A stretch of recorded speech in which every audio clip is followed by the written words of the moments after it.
my great pleasure to welcome you to this webinar today on the nuclear conventional entanglement and hypersonic weapons. My name is Hanna Notte, and I'm a senior research associate at the Vienna Center for Disarmament and Non-Proliferation, the VCDNP. Our session today is in fact the fifth part in a six-part VCDNP webinar series focused on deterrence and emerging technologies, the DET series. And the event today will be live streamed on YouTube. The DET series is really a collection of webinars that we have planned for each Wednesday at the same time. And our final session will be next Wednesday, November 3rd. So we hope that you can join for that as well. And we really founded this series to explore the impact of emerging and disruptive technologies on the stability of deterrence, as well as to discuss the opportunities that these technologies could offer for arms control and confidence building measure purposes. What we will discuss today, what we will do today is delve into the nuclear conventional entanglement or a nexus in some detail. Deterrence theorists and practitioners have really grappled with the relationship between nuclear and conventional weaponry since the beginning of the nuclear era. And the more recent emergence and then rapid proliferation of high precision, long range conventional missiles has really generated new challenges to that entanglement, reshaped existing dynamics, and raised a number of questions really that we hope to explore today with our speaker. And those questions include, but are not limited to, can conventional weapons replace nuclear weapons today as a primary deterrence tool? Has the introduction of that long-range, precision-guided weaponry changed deterrence dynamics, changed possible escalation paths when we talk about war, both at the global level, as well as perhaps in various regional theaters, whether that's in Asia or in the Middle East? How does the dual capability of some of these weapons affect the stability of strategic relationships? And then really, what does all of this mean for the rationality, for the likelihood, and the threshold of war per se? We are very fortunate to have with us today Dmitry Stefanovich to discuss these and other issues. Dmitry is a research fellow at the Center for International Security at the Primakov Institute of World Economy and International Relations, IMEMO, in Moscow.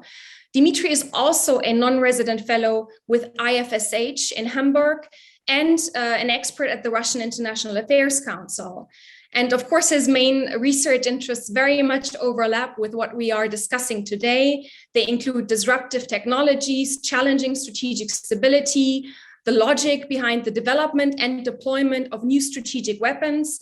And Dmitry has published and commented extensively on these issues. Now, before I turn the floor over to Dmitry Stefanovich for some opening remarks to kick us off, I do have a few housekeeping announcements to make. First, please do note that this webinar is being recorded, and you can afterwards find a summary of the discussion today and a recording of Dmitry's presentation on our website, vcdnp.org, just a few days following the event. Second, we will be tweeting about this event as we proceed as well, so do feel free to follow us on Twitter at VCDNP. The Q&A portion, I just want to mention that if you are joining us via Zoom today, you are free to submit your questions through the Q&A function at the bottom of your screen. Please do not use the general chat function. Do use the Q&A function to do that.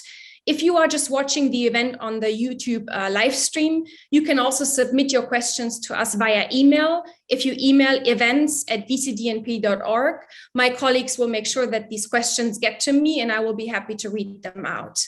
Now, without further ado, I do turn the floor over to Dmitry Stefanovich, please. Hello and welcome to our webinar. It's an honor to be a part of this project by VCDNP. I will do my best to make it informative and fun.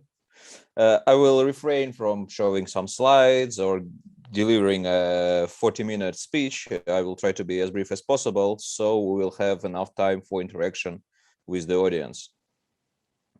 The topic of this mix between conventional and nuclear weapons is definitely not something new. As Hanna pointed it out, well, theorists and practitioners have struggled with it for decades. And but this doesn't mean that any good solutions are there already. Or actually the problem is that different than it was from decades ago.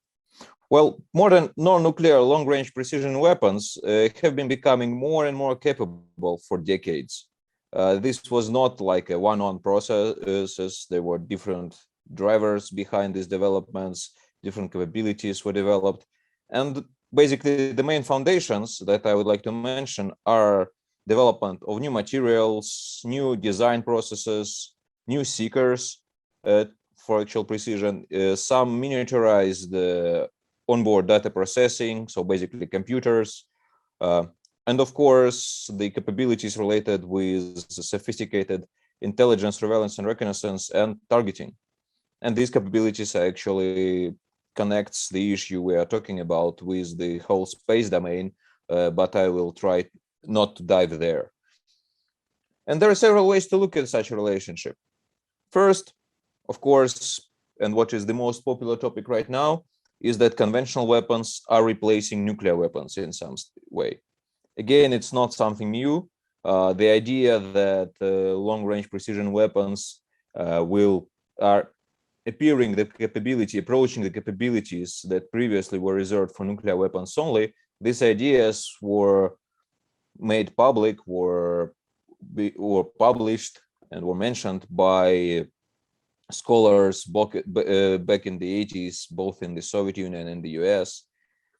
But I must say that while some even officials in many countries mentioned that now the long-range weapons are as destructive, long-range precision conventional weapons are as destructive as nuclear weapons, this is not what actual theorists were talking about.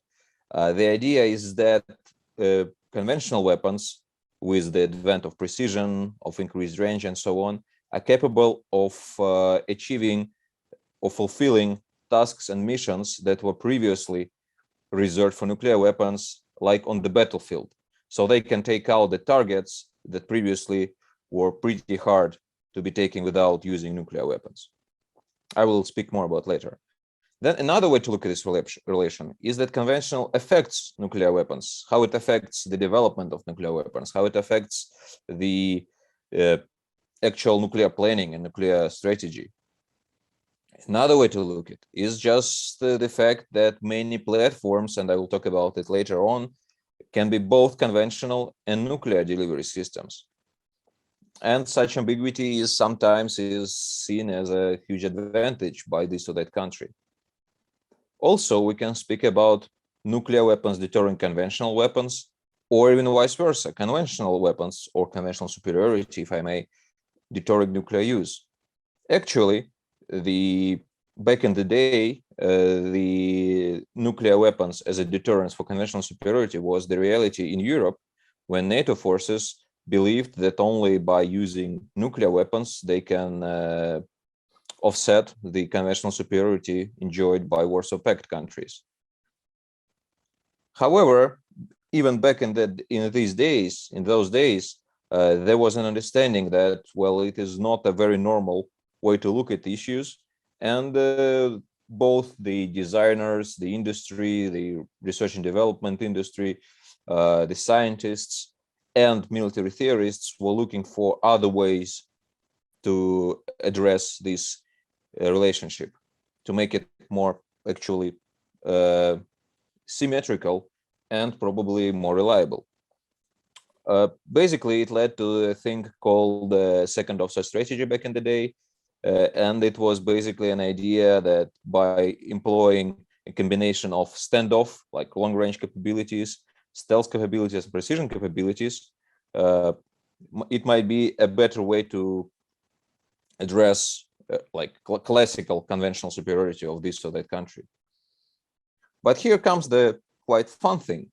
as originally this development of the increasing range of conventional weapons, this standoff capability was considered to be mainly a tool of avoiding entering the so-called air defense kill zones, where basically aircraft that they have a mission to take out this or that target, like tank, column, or bridge, or whatever, will definitely, it will be quite hard for this platform to survive.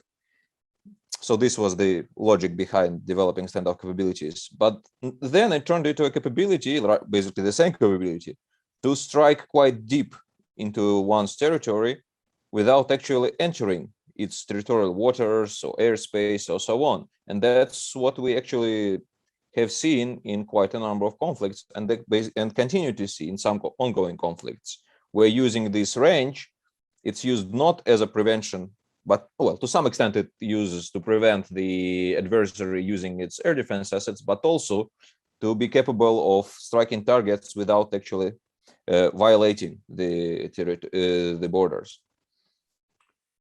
With that, we need to mention another important concept that relates to nuclear conventional relationship, is the so-called strategic capability. I believe many of you have heard about this so-called security equation, which is the basis of the Russian position on consultations regarding strategic stability with the US, with the American partners these days.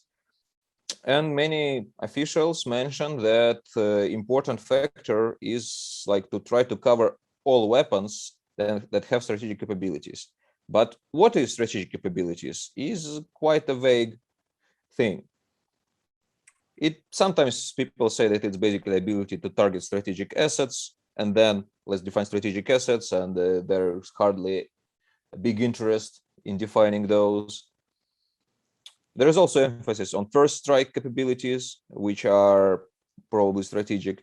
And my personal understanding is that the idea is that conventional weapons can take out some capabilities, some parts of the overall posture that can be considered crucial, including for nuclear deterrence, like radars or some other soft targets, or even bridges and factories.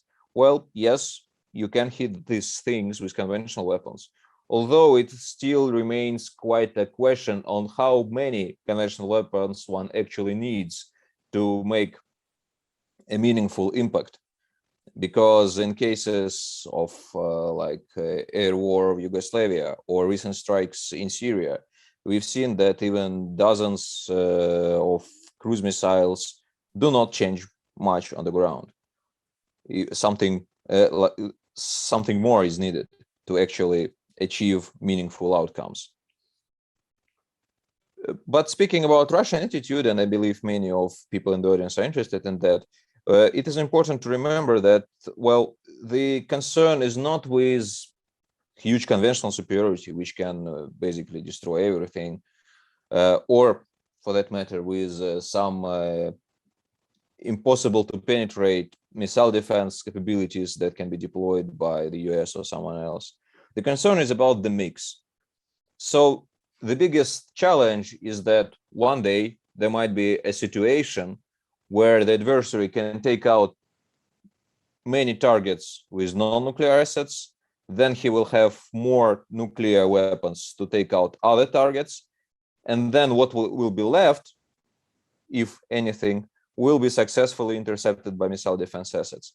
Again, it's not something that exists today or will exist tomorrow, but this is the concern that a hedge against is needed. Speaking about purely conventional conflict, I think that it is possible, but it very much depends on the region and on the scale. For example, I hardly believe that a conventional conflict between Russia and NATO is possible anywhere, simply because, well, we know so little about this so-called escalation ladder, the infamous escalation ladder, that it would be more or less suicidal to think that your adversary will act as you believe him to act, and as you consider him and his next moves will be as logical as you think they, as you perceive those to be. Because in the end, these things depend on strategic culture and on personal traits of decision makers at all levels. That's why the larger the scale of warfighting, the bigger the threat of crossing the nuclear threshold, no matter how usable are the weapons that might lead to the beginning of the hostilities. Nuclear weapons are also, speaking about relations between nuclear and conventional weapons, given this proliferation of sophisticated long-range precision weapons, nuclear weapons are becoming a cheaper alternative to those. As I've mentioned previously, there are quite a number of technical foundations for the actual long-range precision weapon capability that can be a tool for serious tasks. And sometimes it's cheaper to develop nuclear weapons because you are less reliant on support infrastructure, you're less reliant on platforms, you are less reliant on basically computing power of what you have at hand. One example is obviously the North Korea. But at the same time, North Korea is also an example that neither nuclear nor conventional focus preclude one another.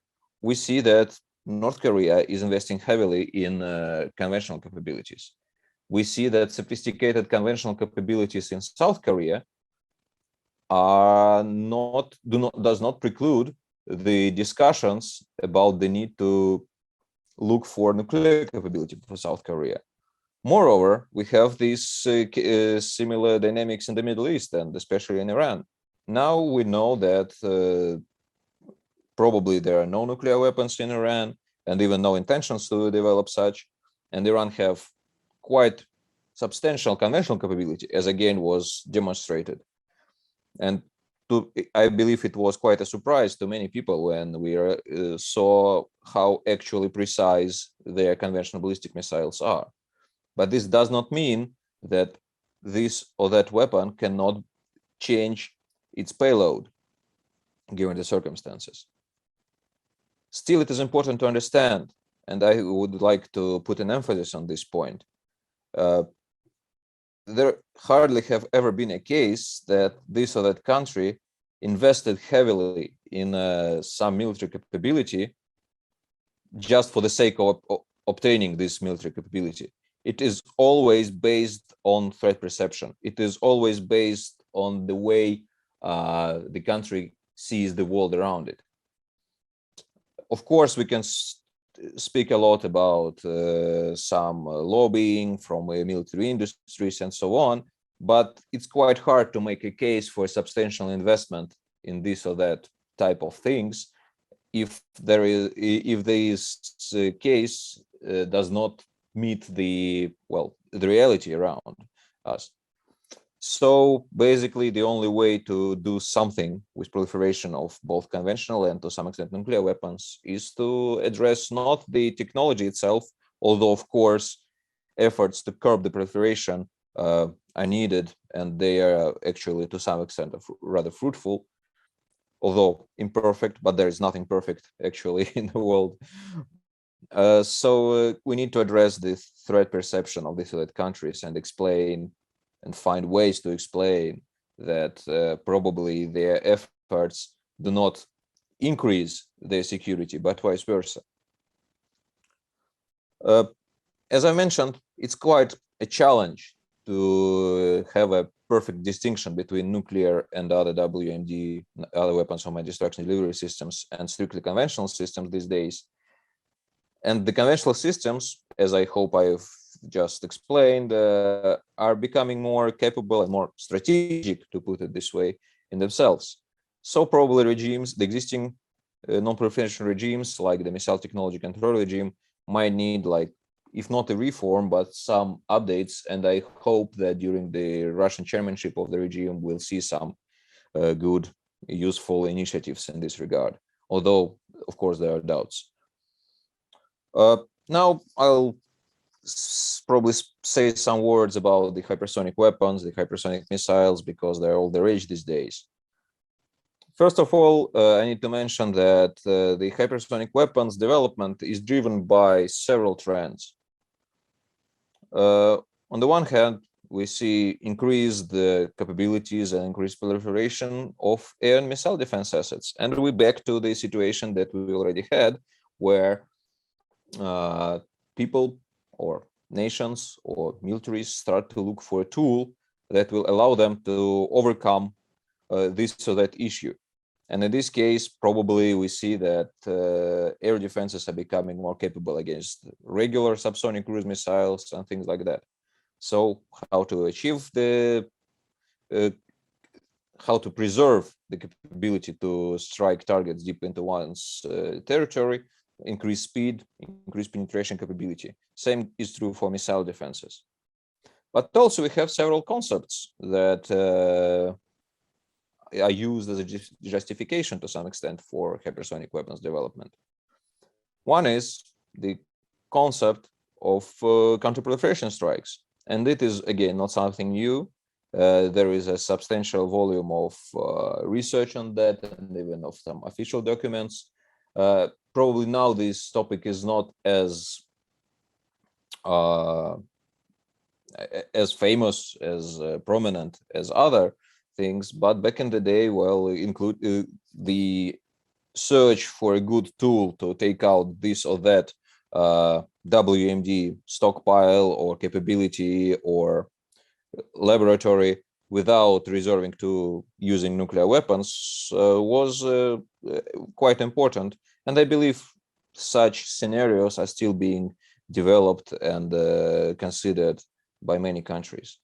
And for these cases, having something that flies fast for a long range and strikes its target with great, well, if not precision, but with great reliability, so you will be sure that you actually achieve a kill with a limited number of weapons. This is something that is definitely considered very useful by many militaries.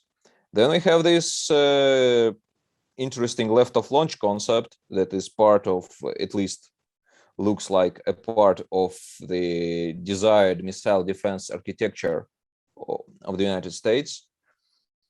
And the fun thing is that hypersonic weapons developed by the United States actually meet the marks with these left of launch capabilities considered by the Missile Defense Agency. And the main idea is just to be capable to intercept the missile before it is actually launched, basically destroy the launcher. Again, there is a interesting symmetry with what we had before. It's basically a rebranded counterforce capability, which was and remains considered one of the major problems or destabilizing efforts if we speak about the so-called strategic stability between the great powers. And then in Russia, we have another interesting concept, the one of non-nuclear deterrence. And according to some writings by military scholars and some statements by officials, Russian hypersonic weapons, not the avant-garde, which is a strategic intercontinental hypersonic glide vehicle system, but the tactical part, like the Kinzhal or Zircon, and I would be happy to dive in the systems deeper if the people in the audience would like to. So these things are considered to be a part of non-nuclear deterrence and even a tool to prevent the so-called multi-domain offensive operation by the adversary. And again, the reasoning is similar. You need something fast, precise, and long range to be able to hit at the, well, nerve centers or decision-making centers of your adversary to prevent him from launching a full-scale attack against you. But also, we should not rule out the research and development inertia. Again, many of the hypersonic weapons that are deployed or being deployed or nearing deployment or still on early stages of development, they date back decades ago or even to more than that. So the idea, the basic idea to have something that flies, again, fast and have good precision and can take out targets without using nuclear weapons, and also is very good in penetrating air and missile defenses. The idea to have something like that was developed long ago. It basically dates back to the beginning of the missile era, to put it that way. There were even concepts of mixing ballistic missiles and cruise missiles, and basically using a ballistic missile as a booster for cruise missiles that will be deployed near target and continue and use the boost to keep the high speed. The concepts for this were like made in the 50s and the 60s, but back in the day there were not enough capabilities to do so, the technical capabilities, no electronics, no materials and stuff like that. The projects that we see today, they are also not new. They are built upon the years and decades of research, both in Russia, in the US, and elsewhere. And another important thing that basically, as the weaponization of hypersonic technology was considered for a long time, but still until recently remained something that will not happen soon, there was quite a serious international cooperation in this regard in hypersonic research. And while some of these efforts were focused on civilian capabilities, there were, of course, some military research done by several countries jointly as well. But the most important thing is that, well, from my perspective, hypersonic weapons are basically they follow the trend of the trends that I've explained with regard to this nuclear and conventional nexus. The conventional part of the so-called hypersonic world or hypersonic zoo is just to achieve a capability to preserve the reliable the assets that can reliably strike deep in the adversary territory without using nuclear weapons and without, well, basically being intercepted by the adversary defenses. The nuclear part is to keep things, to keep a hedge against any foreseeable development of defenses by adversary, and to be sure that under any circumstances you will be able to achieve a retaliatory strike. But back to conventional part, I believe that we have a chance to use this hyper, as I say, the hyper and hypersonic weapons as a reason and as a driver to actually find some risk reduction solutions. There is great interest from the public, from the journalists, from the experts, and from the decision makers to this topic. So if some risk reduction solutions in this area, or even the more specific area, like take ground-launched intermediate range hypersonic weapons, if some solutions will be developed and agreed upon for this specific part of the whole environment, of the whole missile-related environment, then these solutions can be used for other dimensity technologies. And basically, we'll see a proliferation of arms control. Of course, it's somehow a bit more optimistic attitude to what many people hear and say, but I think that it is actually quite possible, because the opposite of such scenario is basically arms racing. And while I seriously doubt that we can see arms racing on the scale of the Cold War, or the previous Cold War, if I put it that way, probably now we will still have more focus on quality rather than quantities. Still, it's not something that is desirable for, well, basically for the population of our planet, because we have so many other challenges before us that just wasting all these resources on things that will hopefully will never be used is, well, not the most intelligent thing to do. And probably, I believe, before we stop, some people might be worried about this latest Chinese thing that all the media is talking about, the so-called orbital/gliding system. Just a few words on that. I think that even if the capability that is being developed is similar to what is written by the media, like something that flies around the globe and then glides, or glides most of its part around the globe, it does not change much. And I think because China had the capability to threaten continental United States with nuclear weapons for decades. And they are obviously investing in new capabilities, same as Russia does, same as US does, and other countries. Unfortunately, as long as we have a rivalry or even competition, this is what will happen. And to prevent it, the only way to do it is just, as I've said previously, to address the threat perceptions of the countries. Because otherwise, if we focus on the so-called self-help attitude, as some of my American colleagues say, it will lead us nowhere. Because despite the rather recent comments by some officials that they should look for solutions to change the offense-defense balance in this area, so that it will be easier to defend against offensive capabilities, not vice versa, as we have now. I do not see any feasible solution to this challenge. And that I'll stop, and I'm looking forward to discussion. Thank you so much, Dmitry, for this very rich and thought-provoking presentation. I think you've already covered a lot of ground there.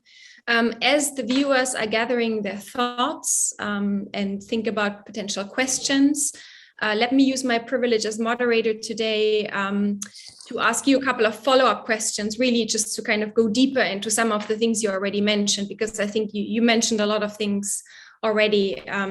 So on missile defense, I mean, you mentioned in your presentation that one of the drivers certainly for hypersonic weapons has been this desire to find means to evade ever more sophisticated missile defenses by the adversary. And of course, we're now in a situation where the Russian Federation has really argued for a long time that missile defense needs to be included in arms control negotiations with the United States to follow on the New START treaty, to establish this relationship between offense and defense. And there is even experts in the United States who now argue that whatever value the United States had hoped to gain from its homeland defenses has really now been more than outweighed by what China and Russia have been able to achieve in terms of developing offensive systems that can circumvent those defenses. And that therefore they come to the conclusion that the US should now be at a point to really negotiate on missile defenses, asking in turn for certain concessions by Russia and China. Then there's also the other issue that there's perhaps an increasing concern actually with Russia's own missile defense systems, such as the S-500, which I believe was recently announced to have entered service. So can you speak a little bit more to missile defense and sort of where it comes in when we discuss the nuclear conventional nexus? Is it really the starting point that sort of we need to address to sort of rein in this sort of escalation spiral that makes certain countries try to develop ever more sophisticated, precision-guided weapons? Do you see sort of missile defense here as the entry point, or how might we want to think about sort of the choreography in dealing with these things?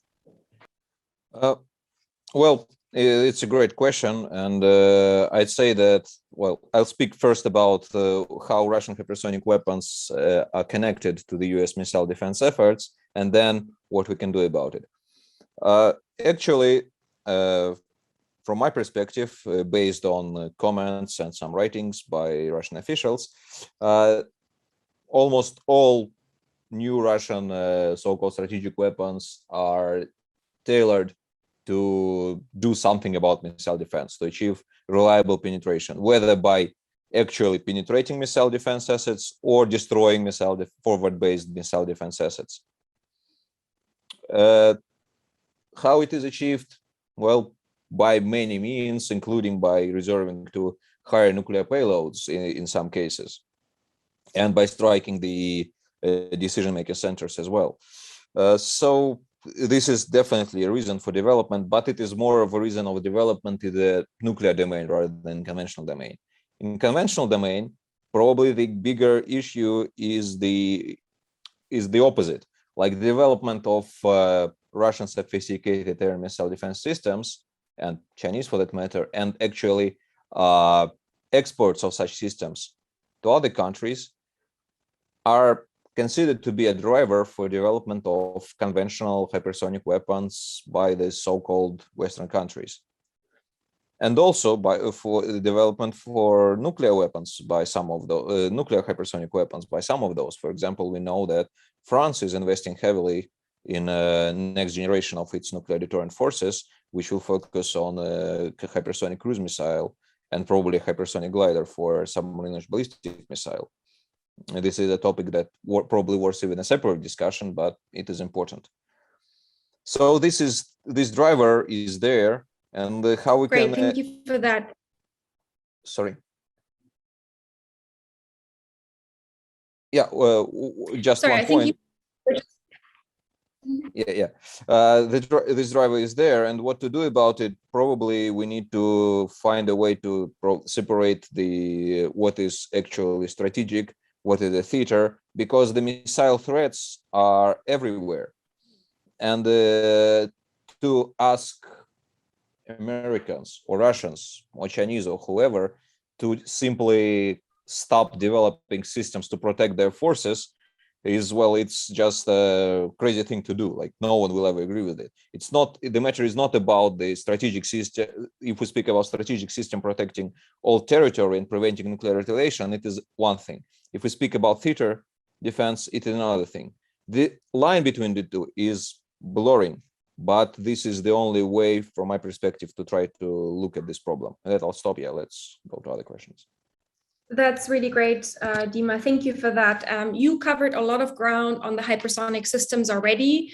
I do have two follow-up questions from the audience on that, if I may. Prior to the event, we got a question from someone asking whether you could discuss today your view in terms of tactical versus strategic hypersonic weapons. And then my colleague, Nikolai Sokov, also wants to take you up on your promise to talk a little bit more about your view on Russian non-strategic weapons, especially Kinjal and Zircon. Yeah, great questions. And hello, Nikolai. First, about the differentiation between tactical and strategic, I think this differentiation should be actually more operational or behavioral. Like, not in the domain that this system is strictly strategic, the system is strictly tactical. It works actually with all sorts of long-range precision weapons. Like, one thing that you use it for actual military missions, another thing that you may use the same tool to destroy a command center in the center of this or that country's capital. So this is more about discussing, like, yes, we will to become more transparent about missions for these or that weapons, and probably avoiding their deployments and their use, which can which cannot undermine, but actually unnerve your adversary. So he will consider these deployments or these tests as addressed specifically at him, because on the strategic level, the hypersonic weapons, although they might offer some advantage if we'll actually see more sophisticated missile defenses, now the advantage is fairly limited because, yes, it's harder for adversary to track the weapon, probably. It's harder for adversary to plot its route and understand the target, which might be quite complicated in case of crisis. But at the same time, and this is again only a theory, if the idea that there is the communication link between the command center and the glider, which is already in flight, if this communication link is preserved at all times, then probably such weapons can be good for such a crazy idea as signal strikes. Because once you launch a signal strike, it might be quite good to call it back or order in-flight destruction, or just change its target to some uninhabited location if you actually achieve some sort of de-escalation. Again, it's only purely theoretical. I haven't seen any proofs for this concept. It's just something that comes out of in the expert minds. But then it's important to know that it flies longer and its speed is probably lower than of regular ICBM reentry vehicles. On the tactical level, it's different. On a tactical level, hypersonic weapons are replacing subsonic and supersonic cruise missiles, and probably to some extent tactical ballistic missiles, which also sometimes can be hypersonic. And it actually achieves increased capability against hardened targets, against protected targets, and against some targets that might be soft but challenging to address, like radars of the air defense assets and things like that. So on the tactical level, it might change a lot. And I would actually, another thing that relates to your previous question, missile defenses, and I must give credit to my friend Konstantin Bogdanov from MMO for this, that basically there is interesting relationship on how first the US developed sophisticated air and defenses for their navy to protect against sophisticated heavy Soviet supersonic cruise missiles, anti-ship cruise missiles. Then when the threat of the Soviet anti-ship missiles became not as important, another threat came up, the threat of the so-called rogue nations ballistic missiles. So the capability of the Aegis and the Standard Missile 3 and Standard Missile 6 and Standard Missile 2 based interceptors were shifted to address the ballistic missile threat.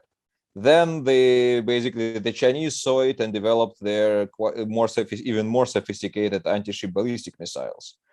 So we have this action-reaction thing that again complicates a lot of thinking about this stuff and becomes a driver for even further military development.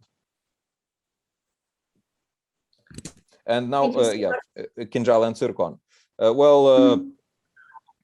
Kinjal is already deployed, but from my perspective, it looks like quite a good example of synergy between separate systems, like a great carrier aircraft, which is fast, which is capable, which can carry a lot, the MiG-31, and the good short-range ballistic missile, or actually quasi-ballistic or aeroballistic missile, which means that it travels not on a ballistic arch, but on a more complicated, in a more complicated trajectory. So a mix of those basically led to a new capability, a long-range precision hypersonic weapon, which can be nuclear or non-nuclear. Its range is debatable, but probably it's definitely more than 1,000 kilometers, given the technical capabilities. And its mission can be to take out all sorts of missile defense assets, whether those are ground-based or sea-based or whatever.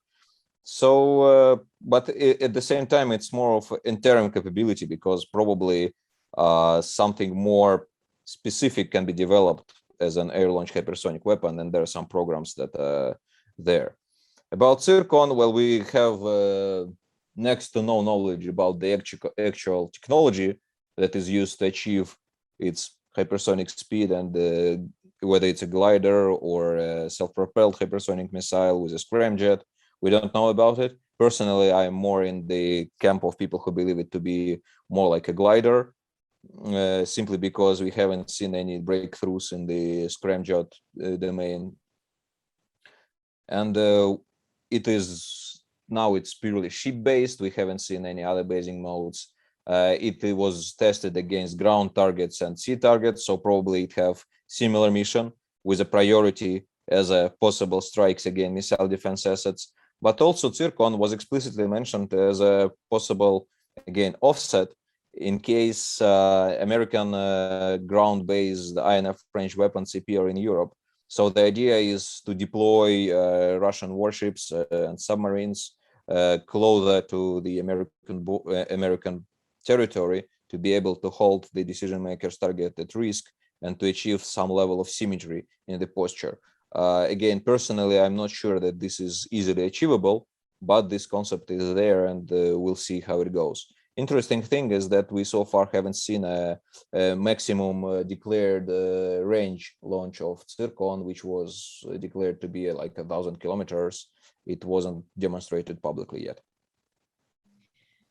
Dmitry, thanks for addressing Zircon and Kinjal so extensively. There was one follow-up question on this in the chat regarding how the intended missions of these systems, which you addressed, compared to upcoming US conventional hypersonic weapons. Could you just say a few words about that? It's a great question, simply because unlike in the Russian case, we have much less clarity on the missions for the American systems. As far as I remember, even some US military officials have publicly said that they are still like developing the operational concept for these capabilities. What I'm sure about is that they definitely consider these weapons to be, if not a replacement, but a augmentation of the existing long-range strike capability. As I've said earlier, sometimes you need to strike targets faster than you can with the existing capabilities. But also, in the American case, especially now, there is definitely a big part of its drivers are political rather than technical, because there is definitely a pressure on the US to basically come up with something that so-called that Russians and Chinese already possess. And probably this fact also leads to some mistakes in development, because we've seen that quite a number of tests were failure by the US developers, and it is actually puzzles a lot of observers even in Russia. Like, how come we always consider them to be so much have such technical capability that it won't be a big challenge for them to come up with something similar? But what is very important, that at least publicly, unlike Russia and probably unlike China, the US and unlike France, US is focusing on conventional only hypersonic weapons for the moment, which makes sense if we believe the idea that it is we believe that their main idea behind these developments is to actually have capability augmenting existing long-range conventional weapons. And Dmitry, I want to move away from the hypersonics in a moment, but I just see another clarifying question coming in through the chat. So I do want to give that person the chance to get an answer from you. Someone's asking, what is the significant feature of a missile being hypersonic? Is it the speed or is it the trajectory? If you could just quickly clarify that for the audience. It is both, actually. Because if we focus only on speed, then again, there are weapons that are faster. If we speak only on trajectory, then we simply forget that the speed is still important, both for penetration and also for decision making.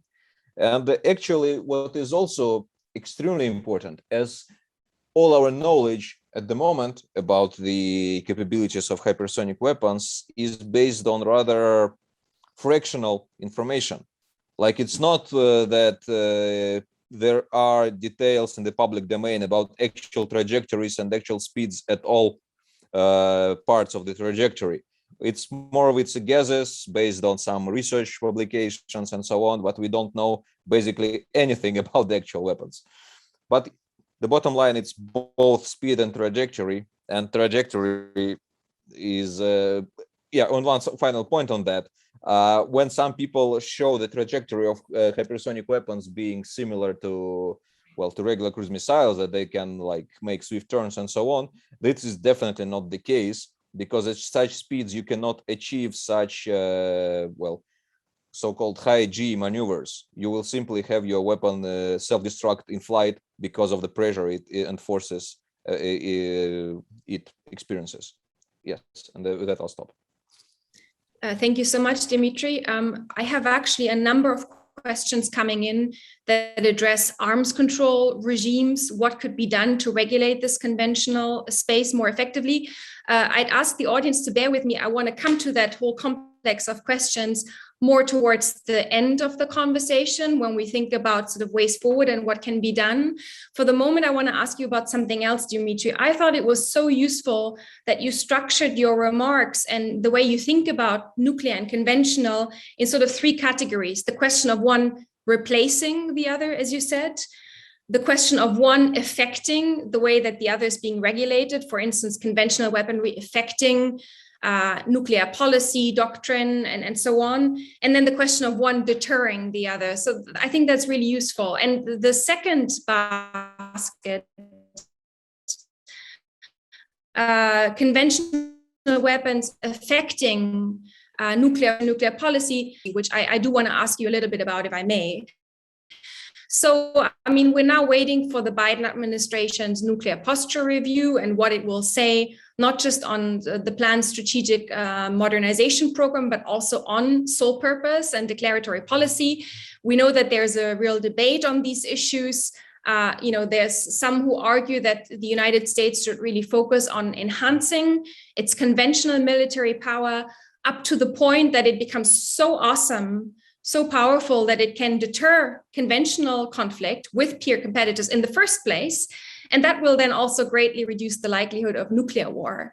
But then there are critics of sole purpose policy who argue that it is this ambiguity, and you also mentioned this in your remarks, this ambiguity in America's current declaratory policy, which means that the implicit threat of the first use of a nuclear weapon can actually help deter conventional attack.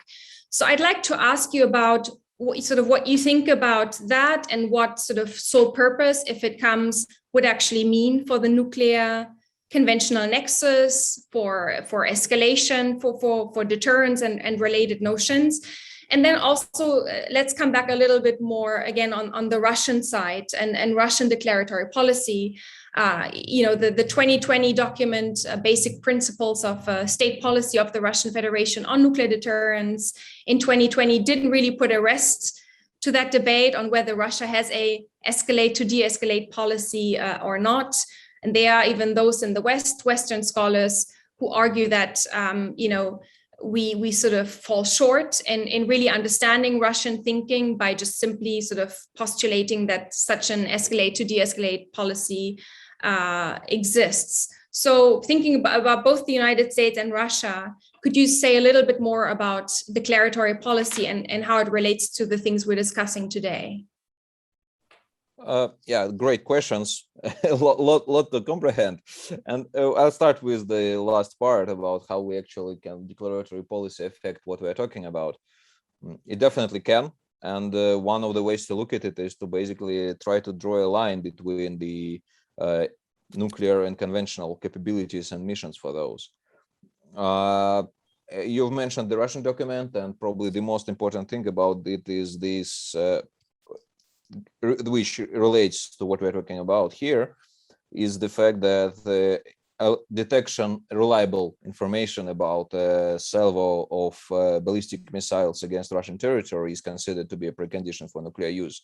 And there are no details about the payload of these missiles. It definitely relates to post-INF environment, but also because there is neither definition of the range of these missiles. It's not like nuclear ICBMs, it's any ballistic missiles.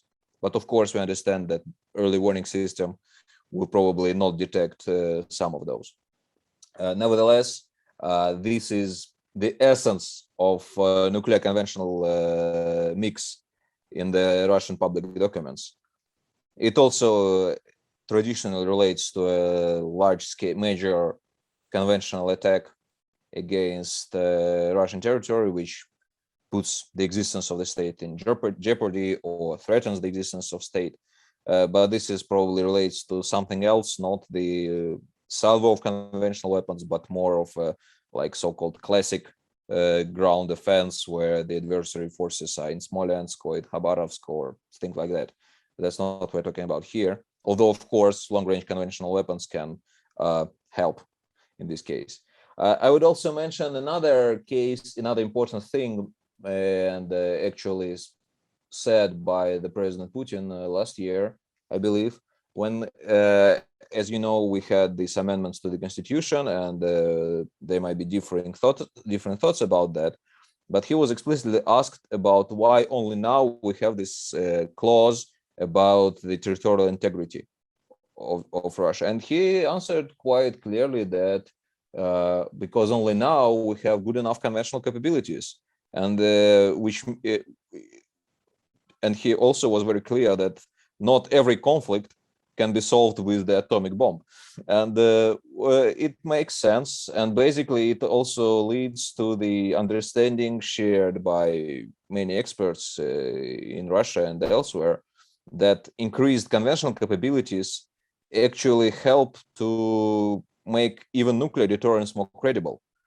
Because when you say that you will retaliate with nuclear weapons against anything, well, definitely hardly anyone will believe that you actually will do it, simply because, and I hope, it is my hope that decision makers in all countries still understand what is actual use of nuclear weapon. Because no matter how much we talk about the use and the threat and the capabilities of the conventional weapons, nothing matches the volume of destruction that can be achieved by using a nuclear weapon.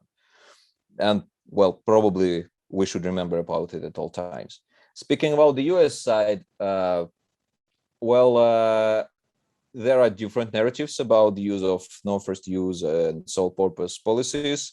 And I think, again, the main challenge is credibility as well.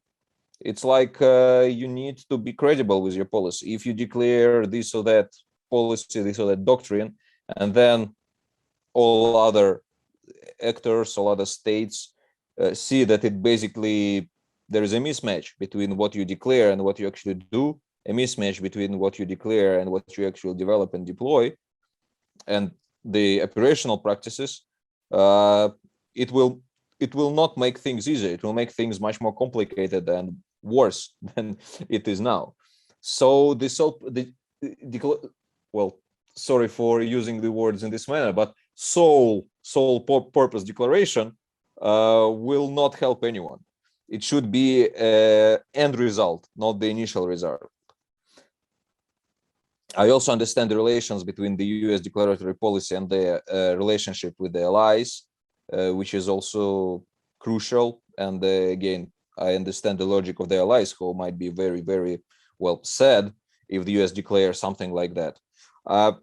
But what is also important regarding the Americans is that probably no other country ever have developed such a huge amount of conventional firepower, to put it that way.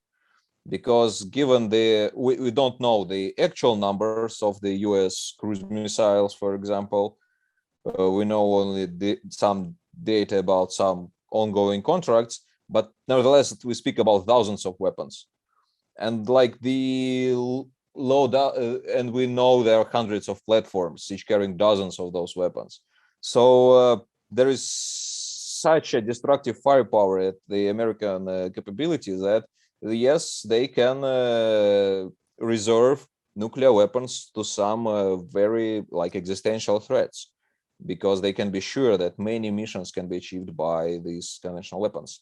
So if they actually will think that way, and then move towards the sole purpose including by changing their nuclear posture, I think it is doable, and they can achieve such situation which it will not undermine neither their national security nor the security of their allies. And actually, one point that relates to the earlier comment you've made about arms control and risk reduction, if such steps will be taken by the US, it will actually lead to it will actually be another driver for the so-called not parity-based arms control, not parity-based regimes of arms reductions and arms limitations. And I personally believe that we should move there with or without changes in American posture, because simply in our today's multipolar or polycentric, call it whatever you want, world, it's quite hard to achieve parity with anyone at once, with everyone at once. Great, Dmitry. This is really useful. I want to come in on something slightly different. I believe you mentioned in your initial remarks that you hard pressed to see even a conventional war, let's say between NATO and Russia, since there's such an uncertainty about how the escalation ladder would look like, that there would be an immediate deterrence even from pursuing a conventional war. I just want to press you sort of a little bit on that, and one of our participants is also asking, whether given this entanglement of conventional and nuclear, couldn't we perhaps expect in the upcoming years a war in the Northern Hemisphere between major powers, which was unthinkable since World War II? And I want to sort of add another element to that, which we haven't really addressed today in the discussion, which is a sort of ethical or moral argument. I mean, we usually say that there's a taboo associated with the employment of weapons of mass destruction, including nuclear weapons, but I suppose we don't have a similar moral impediment when it comes to the use of conventional. So wouldn't that sort of suggest that perhaps a conventional war staying conventional could be conceivable, or is that sort of misunderstanding how conventional nuclear escalation ladders work? Well, I'd actually should mention that I currently, at the moment, I prefer the concept of escalation vortex developed by Rebecca Hersman. So basically, it's not like a actual ladder. So we might, or simply we can jump through some of the stairs, to put it that way. But the point is that, well, it is quite hard to believe that anyone will back up after a major war. Anyway, the nuclear weapons are considered the weapon of last resort. There is indeed a taboo, but they are still considered weapons. I understand there is a volume of work, there are narratives explaining that nuclear weapons are not actually weapons, they are more like a symbol and so on. Well, I doubt that it is a correct way to look at it. And actually, I think for the sake of world peace, or as a loud words, or strategic stability as a more like down-to-earth concept, thinking about nuclear weapons as weapons is better. Because if we do not consider themselves as a part of overall military posture, we might step in rather serious mistakes. Moreover, as again, it is more or less accepted attitude that Russia has a huge stockpile of non-strategic nuclear weapons, they are considered as a thing that probably can hedge against large-scale war, large-scale conventional war. Because currently the conventional capabilities of Russia are increased compared to what was like 10 or 20 years ago, but still they're a fraction of conventional capability of any other state, or not of any other of major states like NATO or China or whatever, or the US as a separate entity. Of course, there might be some disbalances in some regions or sub-regions that might be more advantageous to Russia. But despite, again, these many ideas that Russia have these concepts of gray zone actions or so-called, what is the word, fait accompli, and things like that, I don't know, I do not believe that anyone will risk the actual full-fledged war with NATO or any other major power over some political needs, simply because despite, again, there is a volume of writings even in Russia that claim that NATO will never go to war as an alliance or whatever. I don't think that it is something that someone is willing to test. Moreover, I hardly see any conflict, any hotspot, any piece of national interest, to put it that way, that is worth coming to a real shooting war with NATO. Because again, and it is important, I'm not sure that anyone in Russia considers the power of separate NATO states without considering like the shadow of the US behind them. And going to a war with the US over even if there is a minor chance that US will not get involved in this war, I don't think that it is something which can be considered seriously by anyone here. And a war with the United States will hardly remain non-nuclear.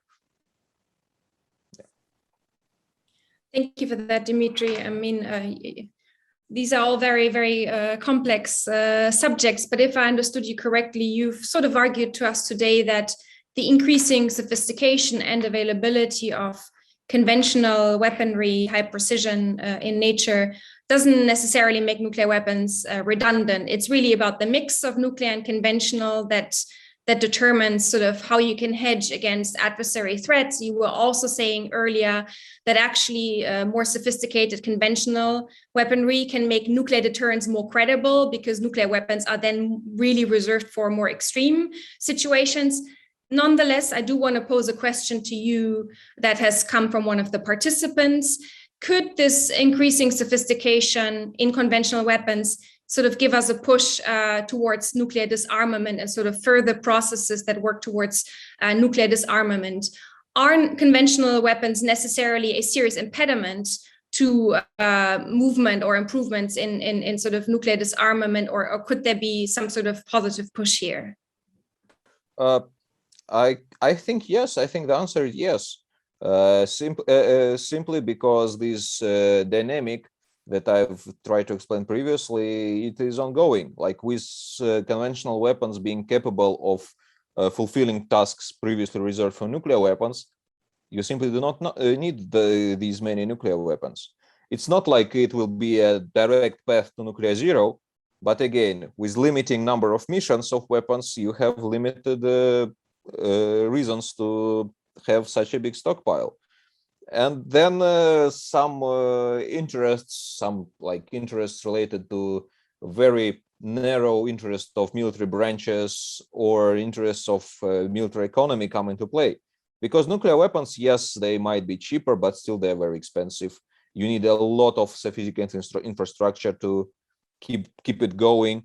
You need a lot of, as we know, the nuclear weapons, the non-strategic nuclear weapons in Russia are stockpiled at the central arsenals, and those arsenals also are not like not an easy installation to operate, and not cheap one, definitely.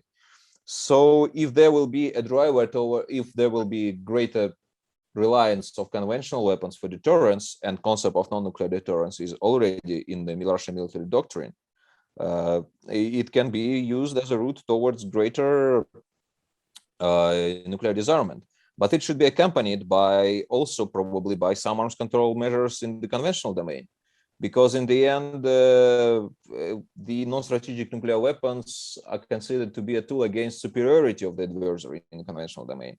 If we will achieve greater, not parity, but at least symmetry, some regional symmetry in conventional weapons, it can be a very, very serious push towards getting rid of some of the redundant nuclear weapons. Because personally, I believe that these huge cuts of tactical nuclear weapons by the US, especially in Europe in the 90s, they were driven also by the proliferation of long-range precision weapons. I do not think that there are many fans of nuclear warfighting in any military, because it is much more complicated than conventional warfighting. Thank you for that, Dmitry. And I will come to arms control and non-proliferation regimes in literally a second. I do have one other question before, though, if I may. You said at the beginning that you don't want to dwell too much on cyber today in our conversation, but there is some interest here in the audience regarding how cyber technology sort of impacts on this nuclear conventional nexus that we're talking about today, whether it has the potential or what we know about cyber capabilities today has the potential to offset nuclear deterrence, even have the potential to affect conventional weaponry as well. So any thoughts you could share on sort of cyber in our conversation would be welcome.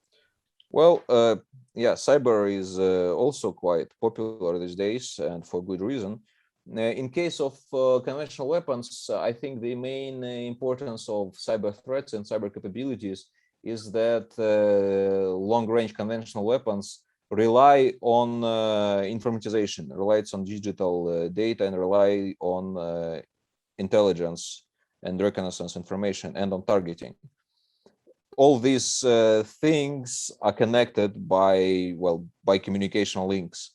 If you can disrupt these links by cyber tools or by electronic warfare tools or by any other tools, actually, including by good old missiles, then you will you will affect dramatically the capability of the adversary. Actually, this is one of the reasons of one of the pieces of argument for using hypersonic weapons and other long-range precision weapons as a tools against cross-domain offensive operations, because you strike on these communication links and communication nodes and you disrupt the whole thing. Same is with cyber tools. You can strike at these communication nodes and communication centers with cyber, and actually cyber and electronic warfare are becoming quite entangled, to put it this way, these days as well. It's quite hard to define what was actually used to burn these circuits or to jam this communication link. So yes, this is where the cyber comes into play.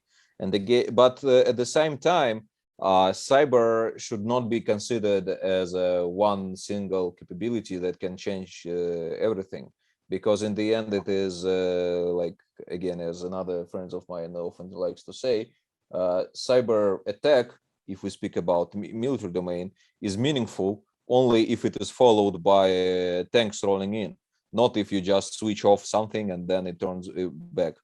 Because in the end, with cyber weapons, there is also interesting case that most of them are basically one use only. Once you use it, you have to develop another thing because your adversary will develop countermeasures.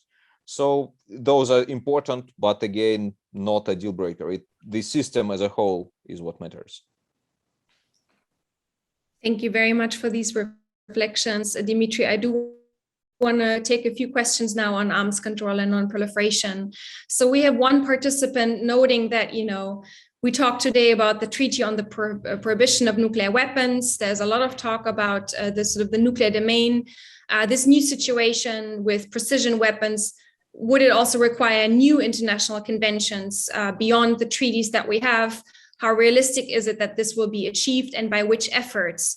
This participant is asking, is this within the UN or by other initiatives? Let me just build on that and sort of say, you mentioned the MTCR earlier in your remarks. There's also the Hague Code of Conduct. Perhaps you could talk about sort of the existing instruments that we have to regulate that missile space, and how you see the prospects of those dealing with these new challenges, or sort of, do we need to have a new architecture here? And then someone just building on that is asking specifically whether you can foresee an arms control treaty that would cover hypersonic weapons. So maybe you could also address that.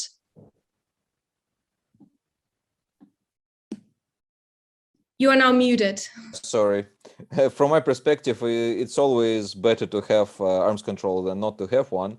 But again, arms control or risk reduction as a broader term does not start with limitations or with disarmaments. It starts with transparency. Again, we've seen other ways how it worked back in the days, but my personal vision is that any arms control process these days should start with transparency, then we go to some limitations, then we go to reductions, and in the end, probably, if we are lucky, to the disarmament. But in this area we are talking about, we even don't have enough transparency at the moment.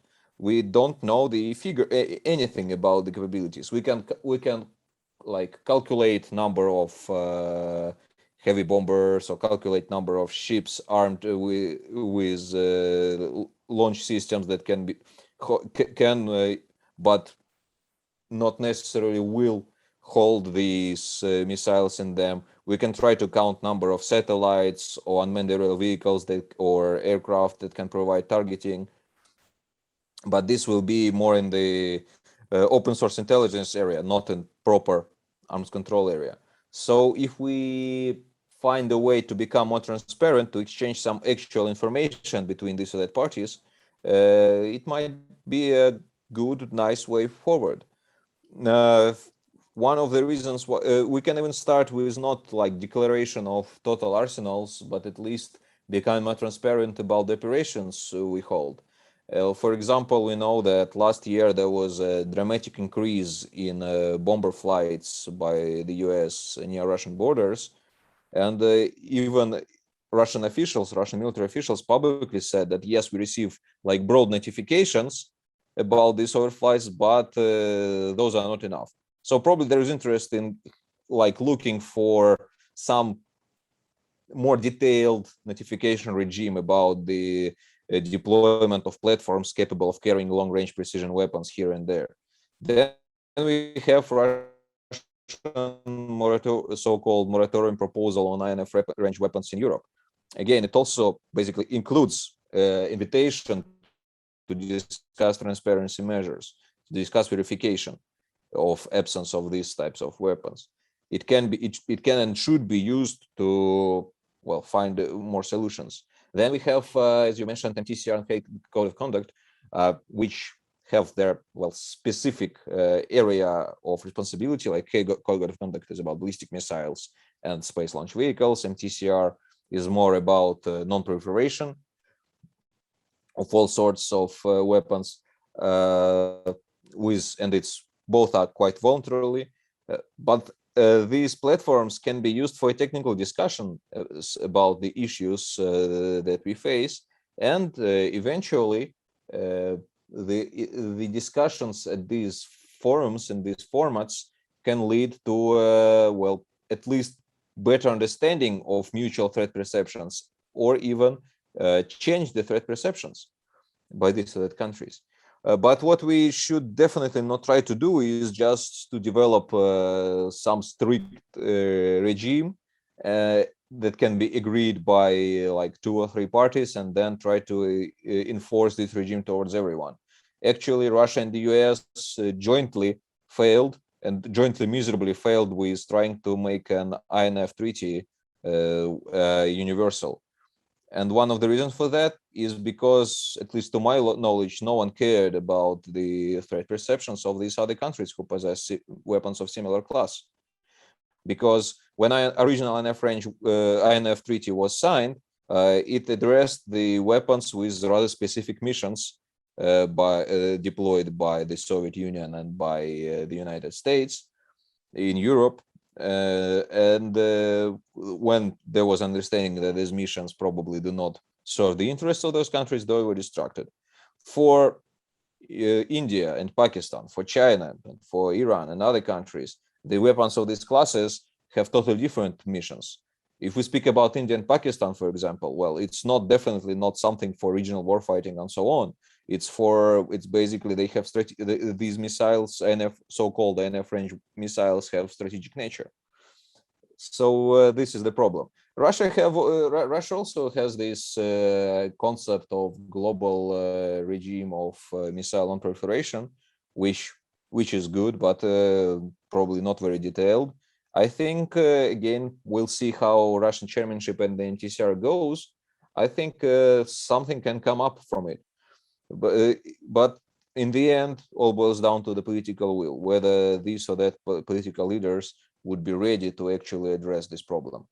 The fact that we've seen greater volumes and greater numbers of employment of conventional missiles and other conventional long-range weapons, even by non-state actors these days, might be actually a driver towards reaching some risk reduction measures. Thank you so much for that, Dmitry. Very comprehensive points that you're making there. There was a follow-up from the audience regarding arms control talks, specifically about China. How can we incentivize China today to talk to us about nuclear arms control and really raise an awareness on the Chinese side regarding some of the dangers related to dual capability and sort of hypersonic capability? Perhaps you want to add a few words specifically about China and arms control here. Yeah, that's a great question. And well, China is the so-called elephant in the room.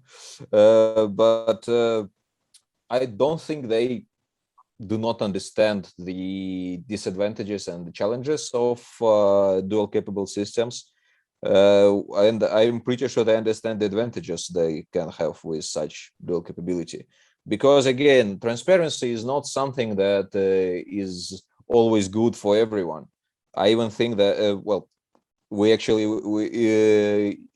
some people might argue that only like bad countries like Russia or China do not like transparency, but we have official comments and statements by the UK that they believe that ambiguity is valuable in strategic deterrence. So this is the way it works. It's always a balance, and the balance between ambiguity and transparency cannot be enforced from abroad or from the so-called international community. The threat perception is something very national. You can affect it, but you cannot change it. And how can we incentivize China to join it? I think what would definitely not help this cause is the possible massive deployment of ground-based intermediate range weapons by the US in the Western Pacific, simply because the Chinese ground-based weapons of these classes were deployed to hedge against obvious US superiority in the naval and the air domain. Now the naval domain is probably more questionable, the superiority, because we see this huge Chinese buildup. Nevertheless, air superiority remains, and we do not know the actual capability of the Chinese Navy and how many missiles they have developed. So just trying to play on their field with ground-launched weapons does not seem a good idea, because for China it would be simpler to pump up the production of the weapons they already have in the pipeline or already have deployed to overcome any possible numbers of deployed ground-launched systems by the US. I think something else should be, there is something else we should look for. And one example is basically to try to address the long-range conventional weapons, the superiority that is still there. What is also important, that some countries in the region simply do not think about this issue this way. For example, we have South Korea, which invests heavily in a rather long-range, rather high precision, and definitely conventional, hopefully, weapons. And they think only about their northern neighbors, about North Korea. And I haven't heard from any person from South Korea that they try to think about how these developments are seen by other countries in the region, by China, by Japan, by Russia. And I doubt that no one in Beijing or Tokyo cares about the development of South Korean weapons. So we probably need some regime, or at least some discussions for Northeast Asia as a whole, and it can focus on long-range precision weapons, because those are the main drivers that might change the relations there and might actually spark a conflict.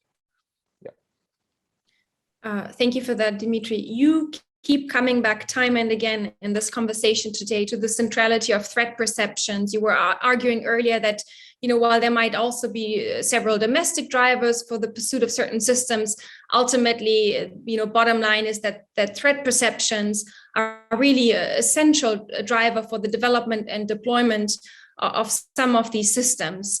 And there's a very good question by one of the participants here, which builds on that. And I'll just read it out to you. He says, the actual effectiveness and impact of advanced conventional weapons, such as land attack cruise missiles, may be rather limited. Nevertheless, it seems that several governments take the threat these weapon systems pose to their strategic deterrence very seriously. And so as a result, what you have is this delta in terms of what decision makers believe these systems may do compared to what they actually can do.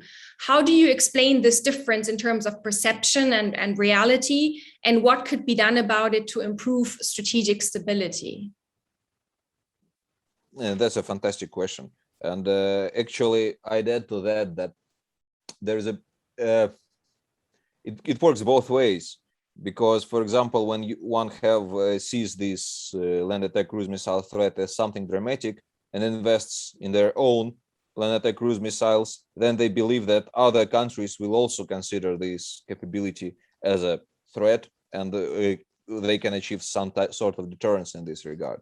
I think what can be done about it?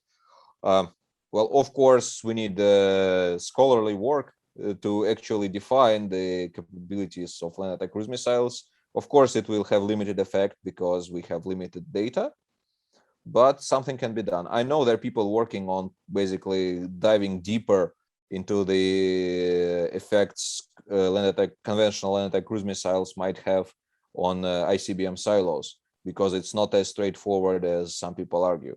I know there are different estimations on reliability of cruise missiles. For example, like, obviously the cruise missiles of the current generation might be more reliable than the cruise missiles of the other generation. And it is also important to know that there is limited possibility to know the actual effects of actual cruise missile strikes we've seen, because in the end, if you look at the burnt parts of the cruise missile, both sides can claim that it successfully hit its target, or it was successfully intercepted by their defense assets, because in the end it's just like burnt parts. So again, it makes things complicated.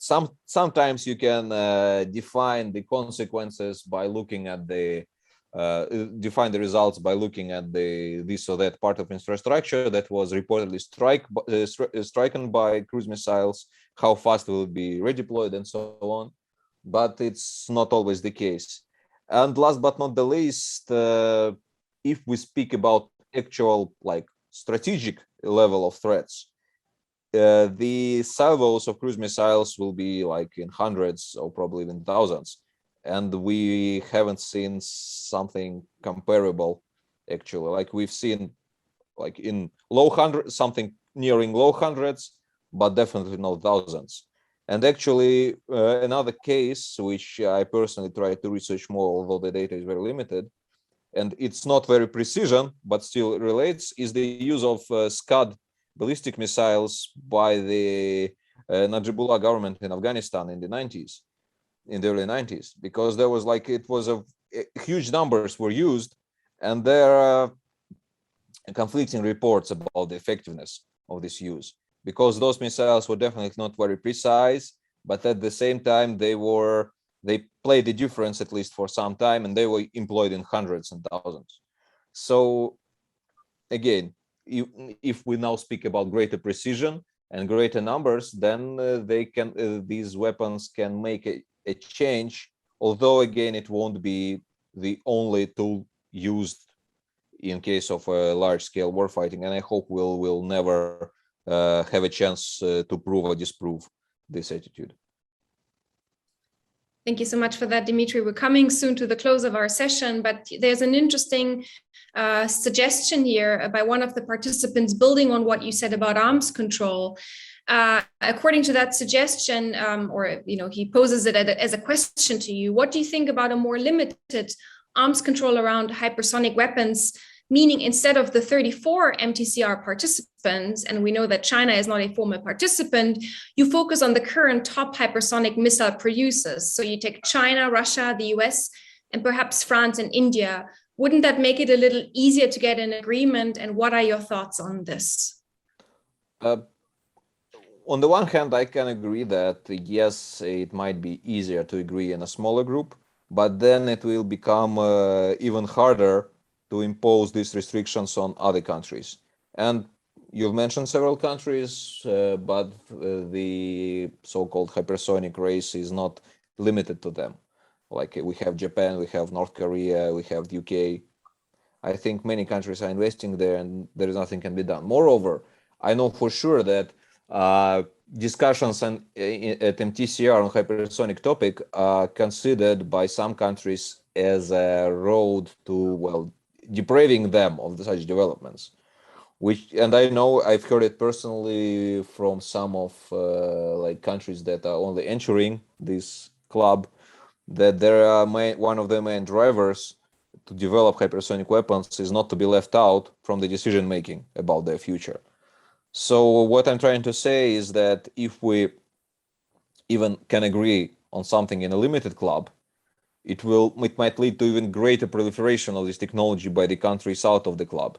And just to force them to follow the regulations would be quite complicated, especially given that the world we live in. It was hard with the Nuclear Non-Proliferation Treaty back in the day, and in general, it is a success. There are some loopholes, there are some limits to that success, and we know what we speak about. In case of missiles, it might be even more complicated. But what we can do in a limited format is just to agree to guidelines and discuss it between each other. Discuss the threat. Sorry for saying it once again. Discuss the threat perceptions. Discuss the reasons why these investments and the huge investments have been made. Because I'd like to draw attention again to the public that developing hypersonic weapons or other long-range precision weapons requires a lot of investment, not only in the in design, but or in testing facilities, but in huge testing facilities. You need to actually test it to quite long ranges, and to test it, you test it reliably. You need to have telemetry gathering capabilities. You need radars and so on. It's a big deal. Yeah, I hope Thank you very much for that, Dmitry. We are approaching 4:30 p.m. Vienna time, so I'm afraid I will have to bring this very rich and interesting discussion to a close now, even though there were still a few questions in the audience that we didn't manage to get to, and I suppose we could have discussed this whole topic for hours. I really want to thank you for your time and for your very valuable insights today. I also want to thank the audience for their questions. And we very much hope to see you in the future at future VCDNP events, especially at our upcoming DET webinar next Wednesday at the same time, where we will discuss new tools for transparency and confidence building. So thank you very much and have a good rest of your day, evening, afternoon, wherever you may be. Thank you. Thank you, everyone.